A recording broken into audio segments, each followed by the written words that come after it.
For WKNO News in Memphis, I'm Christopher Blank.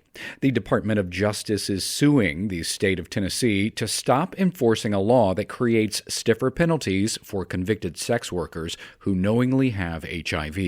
WKNO's Katie Reardon reports. In December, the DOJ instructed state officials to stop using its so-called aggravated prostitution statute, which raises sex work from a misdemeanor to a felony if the convicted person knows they are HIV positive. It also makes them a registered sex offender for life.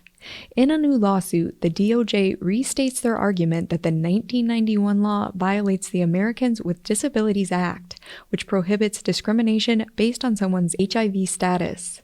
The lawsuit calls for those who've been charged with aggravated prostitution to have their records expunged, removed from the registry, and receive compensation for registry and court costs. Robin Lennon-Deering is a professor at the University of Memphis who's pushed to repeal the law.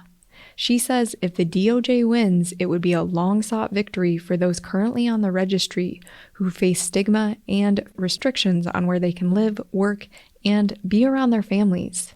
Having this law in Tennessee means that people living with HIV are treated as criminals. They're seen as criminals. State Attorney General Jonathan Skrmetti's office said it will review the complaint. Skrmetti has sought to dismiss a similar lawsuit from the American Civil Liberties Union filed last year. Meanwhile, lawmakers are now considering a proposal to eliminate the law's sex offender registry component without doing away with the felony charge. Last legislative session, they struck down a registry requirement for a sister HIV criminal exposure law. Katie Reardon, WKNO News. A bill that would make it a Class C felony for adults to help children who are not their own obtain out-of-state abortions advanced in a General Assembly subcommittee on Tuesday. Ian Round of the Daily Memphian says the crime would be, quote, abortion trafficking of a minor. The House Population Health Subcommittee passed the bill by a partisan vote Tuesday after about an hour of debate.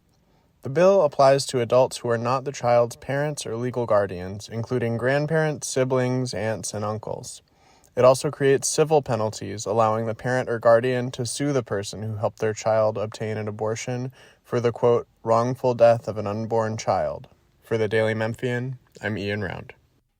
This is 91.1. More news at WKNOFM.org.